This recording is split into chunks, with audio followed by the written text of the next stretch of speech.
You know, I've never actually discussed a comedic work before, and therefore I have decided to try and take this as seriously as possible. So, the first thing I want to discuss is how this was actually Bill Pullman's second film ever, which is actually amusing when you think about it in hindsight, given the fact that he's become such a large star henceforth.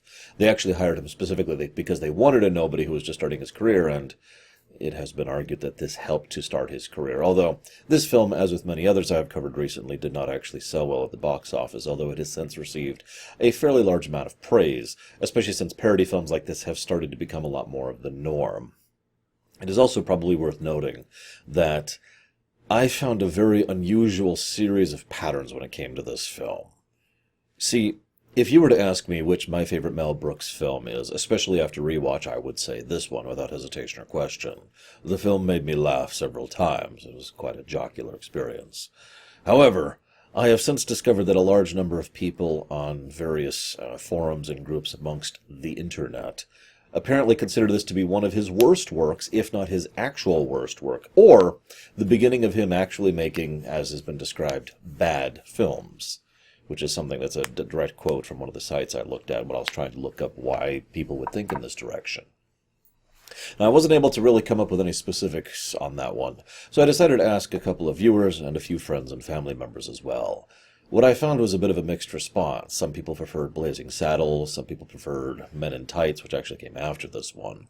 Quite a few people thought of History of the World as their favorite.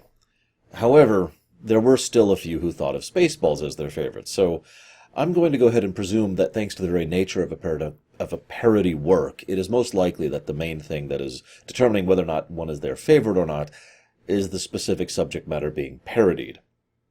Brooks has a very specific style for all of the films I just mentioned. Blazing Saddles, History of the World, Young Frankenstein, Men in Tights,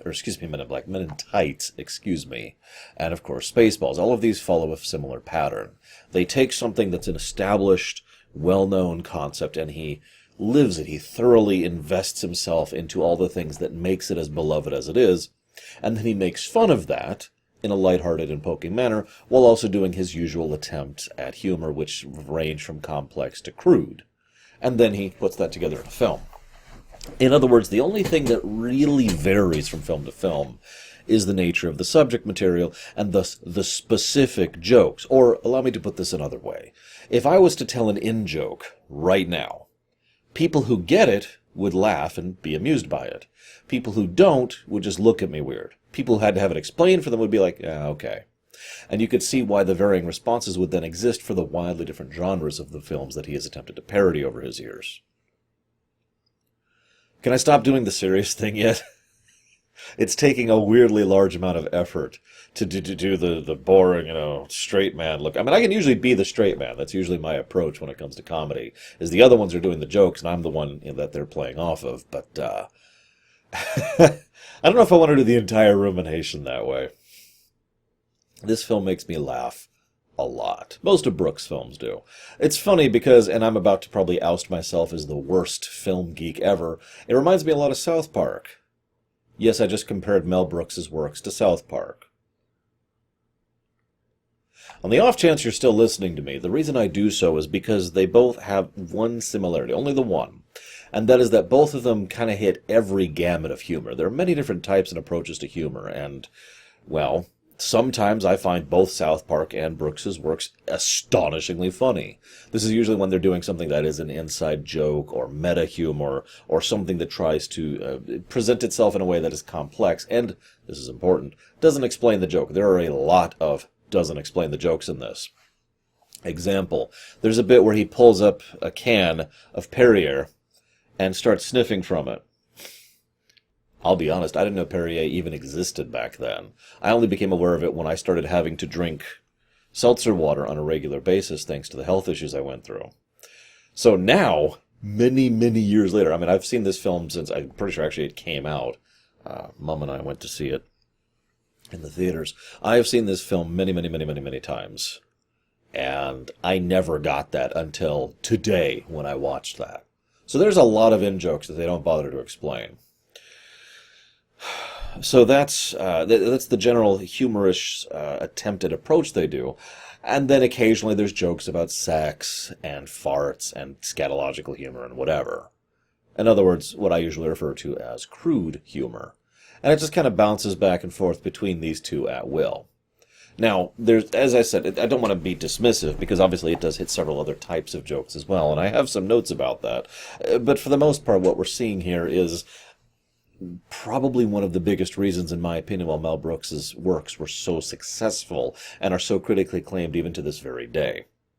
Despite the fact that I mentioned that only a few of my friends and family liked Spaceballs the best, all of them like this film.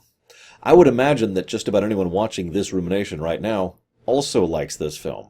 It is very well beloved in every circle I've ever been in. And that's saying something, because I'm the guy who doesn't actually fit in just one social circle, but I'm getting off topic. So, what I'm now going to do is something very boring. I'm going to explain jokes. First off, we have the ship dragging along endlessly.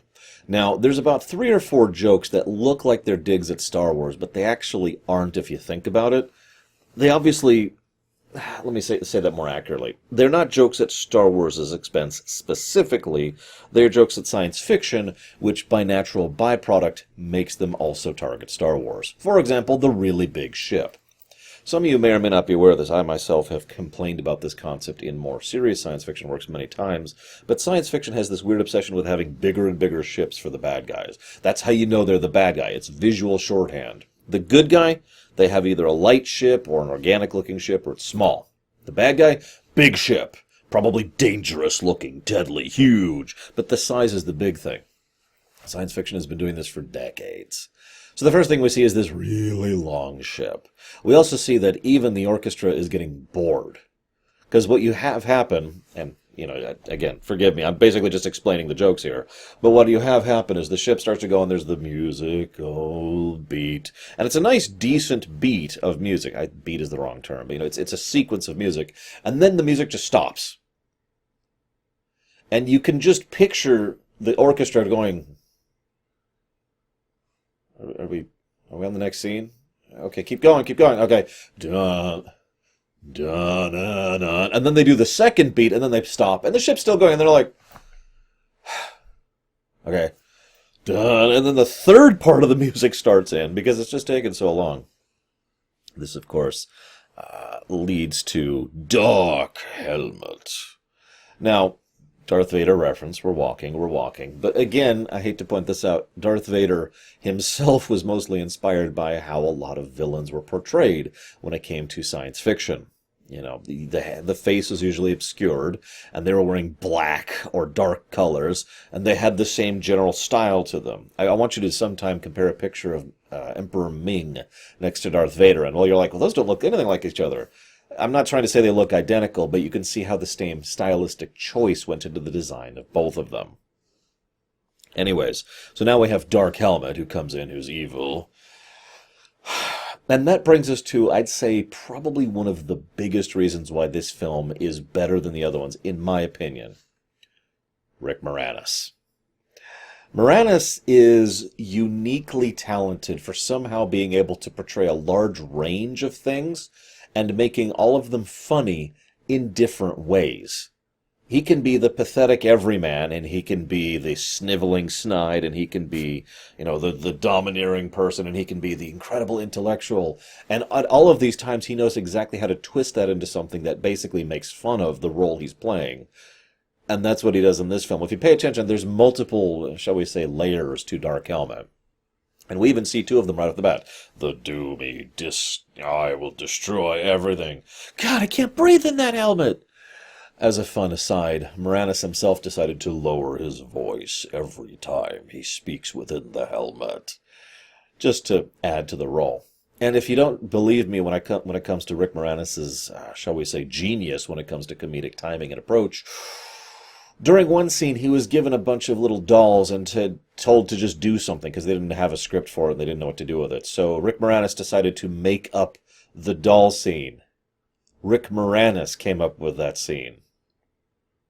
And that doesn't surprise me at all. Next thing, let's see, what other jokes can I ruin in this? So one of the other things they do, every science fiction film worth its damn worth a damn, worth its salt, will bother to try and establish a distinct style. If you look at Star Trek II versus Star Wars versus 2001 Space Odyssey versus... I don't know, I'm running out of ideas at this point. There's generally a unique style to it, at least up to a certain point, until everything became teal and amber. Now, Spaceballs does the same thing. And Spaceballs also has the advantage of two very big things. First of all, Mel Brooks by this point was not exactly some new filmmaker who had just gotten into films from theater and didn't know what he was doing. He was pretty much at his peak when it comes to overall financial and political clout. He was able to throw a lot of weight into this film. That's good, for the same reason it was good for Galaxy Quest. I'll circle back to that in just a second. But the second thing he had going for him was he reached out to George Lucas and said, hey, now Lucas apparently loved this film, and I believe that. Lucas is absolutely the kind of person who would enjoy something like this. He's a film geek, and he does know how to make fun of himself, and he can appreciate good humor. He's not into, mean-spiritedness, but frankly, I don't think this film ever became mean-spirited, which is another thing Mel Brooks does very well, by the way. He knows how to poke fun at something and laugh with it, rather than mock something and laugh at it. There's actually a surprisingly thin line in between those two things, but in my opinion, Brooks and his overall style never crosses over that line, and that's important. Parody has to be funny, not mean. But I said I'd cycle back to Galaxy Quest. He had Lucas's support and aid when it comes to this, because all he had to do was give up merchandising rights, which is funny in its own right. I'm pretty sure there are people who would buy Spaceballs merchandise to this very day if it was available, but that's neither here nor there. The point is that he got ILM to do several of the effects for this film. In addition to the fact that in addition to them working with them, the ILM also enabled them to use some of the templates that they already had still lying around. Because remember, Return of the Jedi was completed just 4 years prior to this. So they still had a lot of these things in the box, so to speak. And a lot of their techniques and a lot of their cameras and a lot of the general tech and expertise was put into this film. And frankly, it shows. While this film doesn't look as good as Return of the Jedi visually in terms of its special effects, you can see a lot of the similar styles. Which is, let's be honest, ILM is still doing business with films to this very day, so that's not exactly all that surprising. But what this meant is between the support of ILM and the political sway he had. He got John Goodman, for God's sakes, who at the time was a giant in the film industry. He had financial support, he had political support, he had the expertise, he had good actors. Bill Pullman just starting, John Goodman at his prime, Rick Moranis at his prime. He had everything going for him. And that meant that the film looked and played very good. Now that's important, because there's no nice way to say this. A space opera, science fiction, anything, in many ways... Excuse me. That wasn't intentional. Lives and breathes on its special effects. Oh, don't mistake me. You need good characters and good storytelling, but if you have a great story and great characters and a great script and just crap special effects, well, you kind of expect it from a science fiction film, or more accurately, a space opera science fiction film. It is only more recently, and I mean within the last decade, that we've started to see science fiction films that have actually tried to breach the no special effects problem and have only had middling success. Later on this year, or earlier this year, I do these out of order, I'll be looking at a film called Primer, which is a science fiction film which had a budget of $7,000 in 2004. They managed that, but they did so by basically bypassing the special effects requirement entirely. Imagine if Primer had been set in space, and you already see the problem. Just the most basic level of special effects, of trying to do something like setting it on a spaceship, well, you're either going to need to show the spaceship from the outside, which that's a problem to be solved, or you need to show space from the inside, looking out, which is a problem to be solved. And it's going to immediately increase the budget requirements. And that's what I mean by the science fiction, the FX science fiction things are so married to each other. You need that extra money in order to do the proper effects, in order for it to look good. Because if a science fiction space film or show or whatever doesn't look good, if those effects don't sell one way or the other, stylistically or otherwise, then the whole work suffers, because it's like, well, it's like seeing a really good theater play performed in a high school, right? I assume that, okay, this is going to sound like the weirdest analogy I've ever done.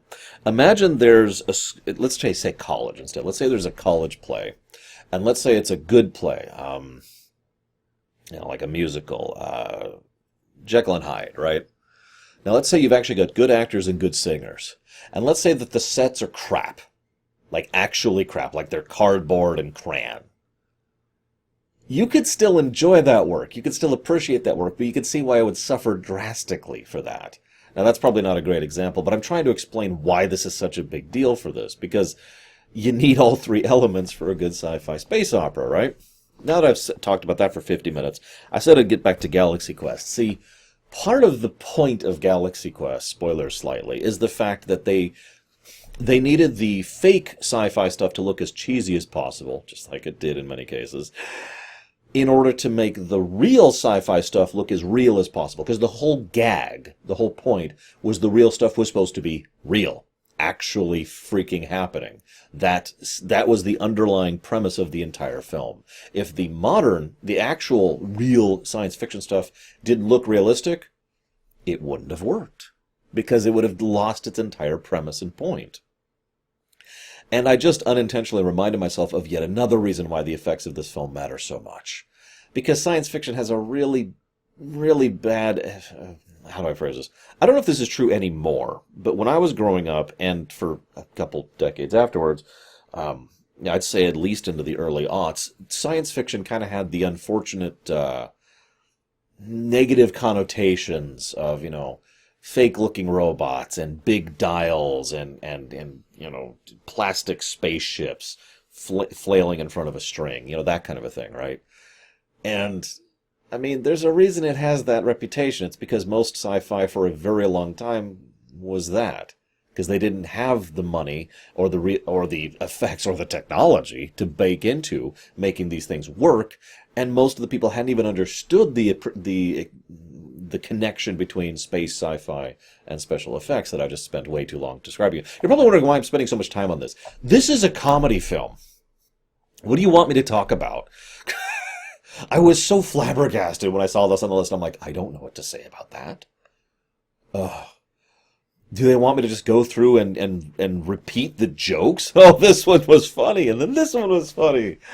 I mean, we kind of do that to this day to some extent or another. Perrier, right? Do they want me to explain the jokes? One of the biggest rules not to do when it comes to comedy?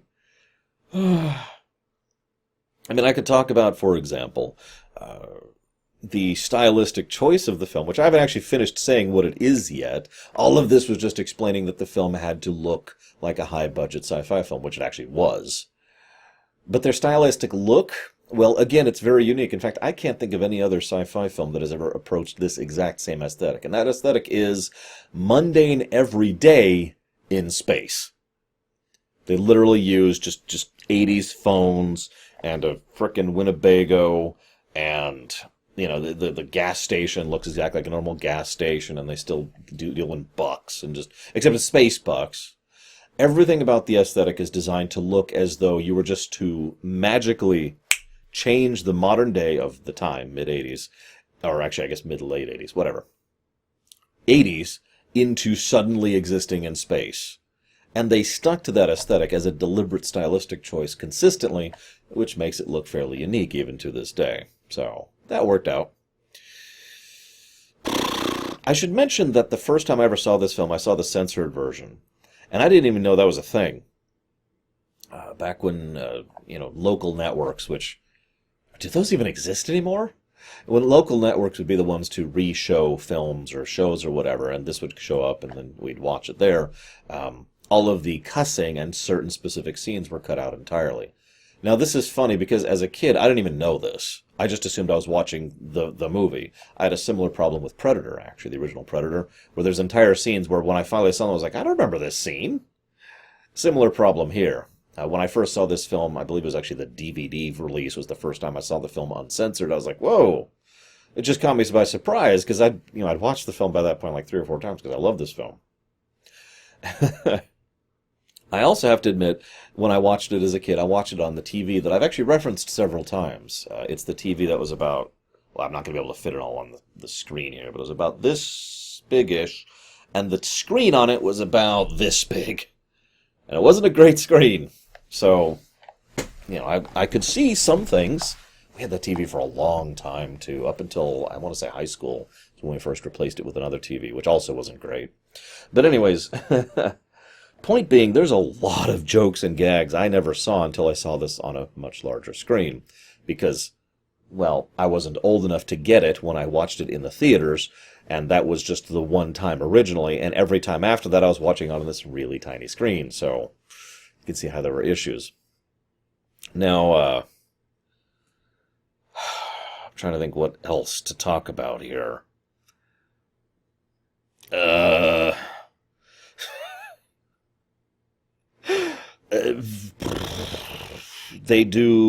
make fun of technobabble. They make fun of exposition. Naturally, the parents of the characters are dead. Of course they are. Why wouldn't they be? Oh yeah, I suppose I should mention something. You're probably wondering this. I was just thinking this myself. Laura, you saw this in the theaters. Yeah. I gotta be 100% honest, I barely remember it. You know what I remember? Laughing my ass off. But as far as specifics, I didn't remember much of the film. It wasn't until... Ooh. Hang on. I gotta actually think about that. That was... So it would have been 95, 94, 93, 92. It was about 91-ish. Somewhere around the year 1991 was when we started actually having regular access to local television that actually did the stuff that I was mentioning earlier.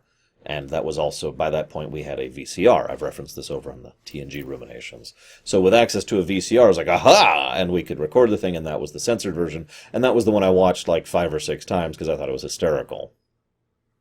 So that's the one that kind of stuck in my memory. Anyways, what the heck was next? Lightspeed, of course, camera bump. They do meta humor all over the place. Applied humor patterns is done regularly in order to try and make sure that you do a lot of the older jokes, who's on first, or the typical 1, 2, 3 gag, where it's 1, 3, 1, 2, 1, 2, 3, 1, 2, 1, 3.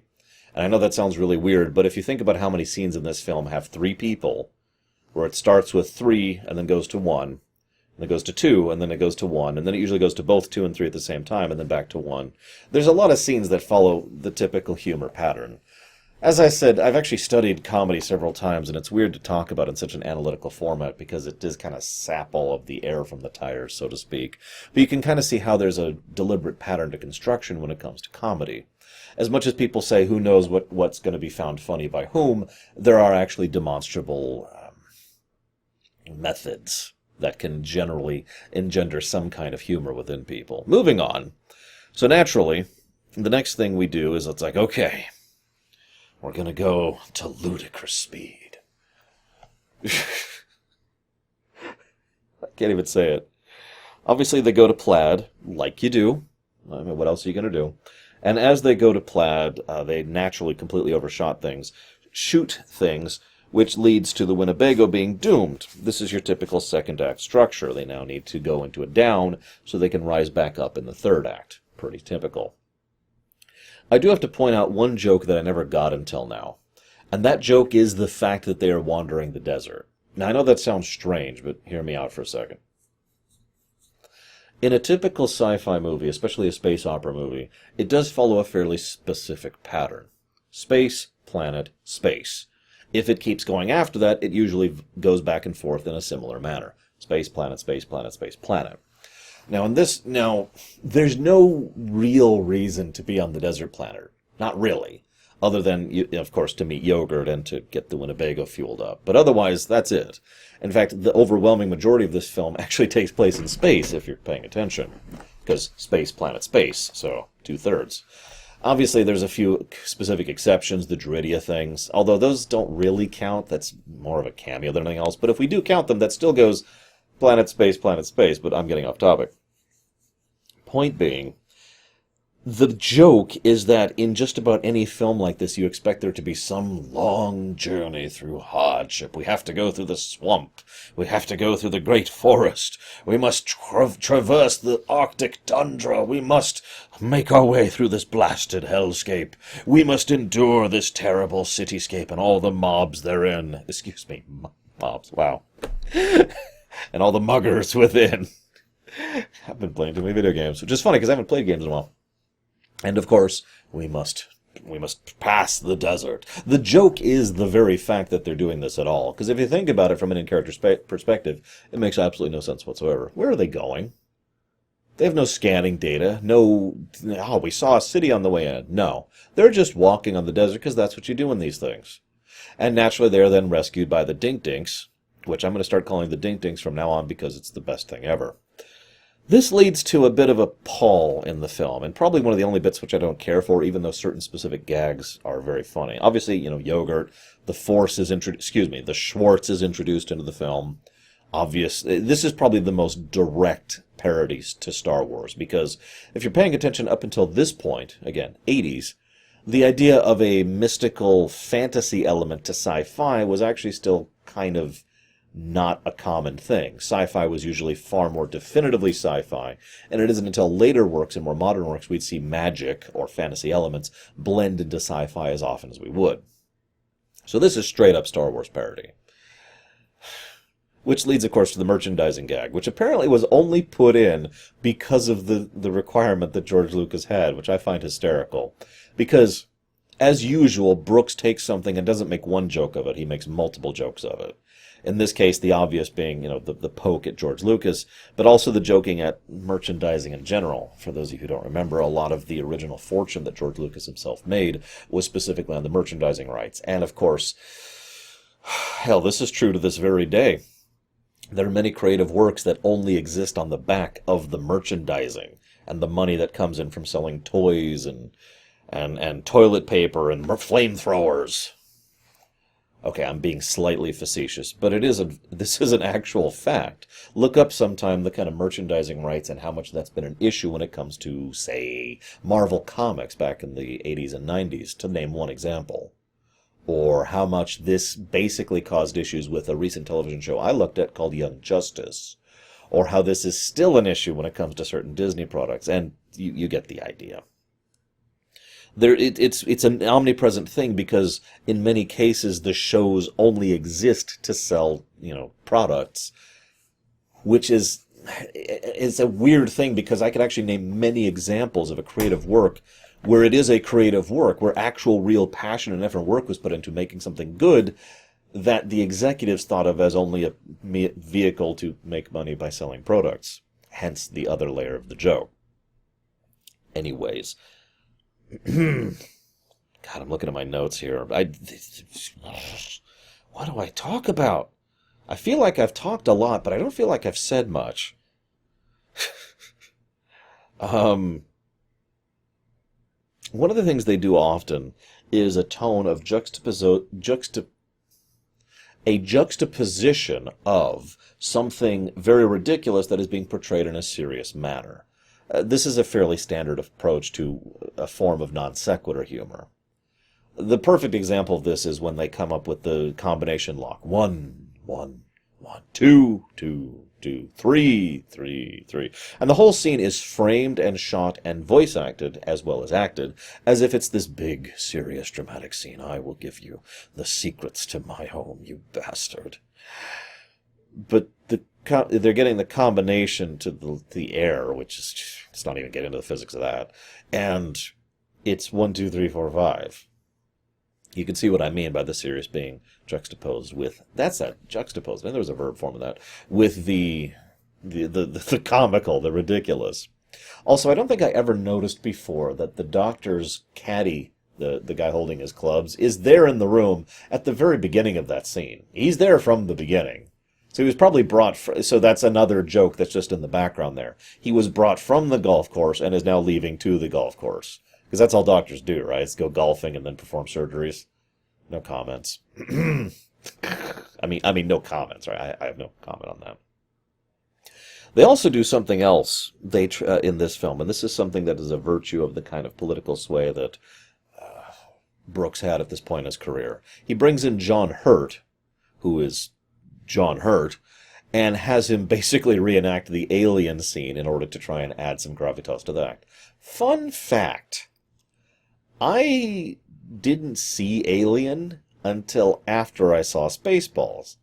This is actually true. There's actually a lot of jokes I didn't get until I was older when it comes to Spaceballs. Like, what does it mean, good helmet? I don't. But that one was a biggie one for me, because I had seen that scene and it didn't really bother me all that much. It was a little gross, but whatever.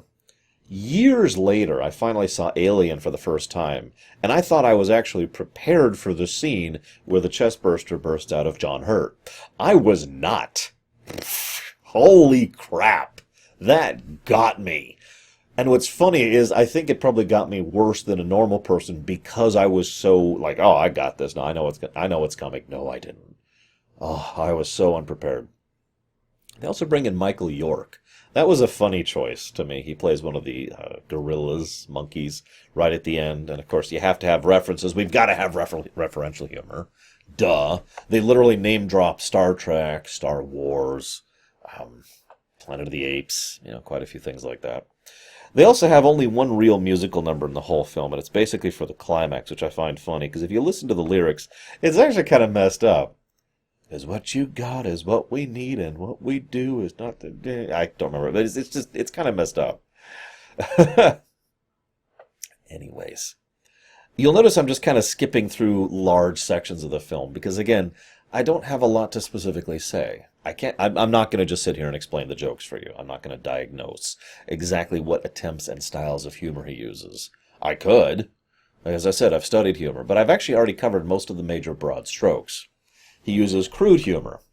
For example, there's a scene where he is in front of the vidcam, which is at the frickin' toilet, which is already crude humor at the first step. Then there's the fact that he exposes himself to her accidentally, which is also crude humor. She gets a smirk out of it, which you can take however you want, by the way. Either he's big, or he's small, or she's humiliating her boss, or however you want to think of that. So, crude humor. Admittedly, the crude humor is way toned down in Spaceballs compared to most of his other works. In fact, I had issues when it came to Blazing Saddles, because I saw Blazing Saddles after I saw Spaceballs, and I was just like, whoa! Moving on. So, that's crude humor. We have, obviously, referential humor. I've already given an example of that. Planet of the Apes. Boom. Done. We have understanding the work humor. That only works if you take the existing work and understand why it works and then apply it in a different way. True parody humor only works and only really clicks if it comes from a true love for the genre, which usually comes from with a true understanding for the genre. And I don't mean like, oh man, I love Gravity, I don't know how it works, but no, I'm talking about something that you know inside and out. And this is one of Brooks's hallmarks and why he is so good at parody works. And you'll notice he hasn't hit any one genre more than once with the works I just mentioned, all the films I just mentioned. So his understanding of it is essential in order to actually be able to diagnose it, dissect it, and then reconstruct it in a way that works. A very simple example of this. There's a very common thing in science fiction where, you know what, let's just go with the obvious one. The ship, right at the beginning. The big ship. There you go. Very simple example of that type of humor. Obviously, he is also very big on meta-humor. Now, there's a lot of examples of meta-humor in this film, but actually my favorite is the one I haven't talked about yet, because this is now. What we're seeing now is now, sir. I actually legitimately thought about doing something like that, but unfortunately, because of my incredible workload, that would actually take a lot of time and effort, and I'd have to come up with a script and something to say, and I don't really have anything to say other than explaining it, so... Doing that kind of self-referential meta-humor only works if it's very carefully plotted. You can't just go off camera, so to speak, and then that's the joke. You have to do something with it. You notice he only does a couple of moments of meta in this. The camera bonking in a dark helmet, the scene with, that I just mentioned, which barely breaks the fourth wall. Him turning off the movie, when he's trying to turn off the thing. During the lightsaber fight, one of them accidentally kills one of the cameramen, just stuff like that. Not a lot of examples of it. But that I want to cut back to that now is now scene really quick, because one of the other things it does very cleverly is if you're paying attention, they only actually show footage from the film in the film for brief snippets, and it's already stuff that, well, it looks like, I forget what the term is for that, but, initial draft of footage, which makes sense, because obviously they are making the film, and what they probably did, if they were smart, was they made the film out of order, so they'd already filmed the other stuff in order to be able to show it on the TV. But I point that out because all the other footage with all the sped up thing, which is something that would be far more difficult to do, is done when the camera's zoomed in just on the TV, so we don't actually see in the film that happening. Now that's relevant, because that means that they could do that at any time. They could have done those scenes dead last. They've finished all the editing and processing for the entire rest of the film, except for those scenes, and then they could process those and throw them up on a TV and throw a camera at the TV with the lighting set up for the necessary minutes, and then splice that into the film and done. It's a very smart way of doing it.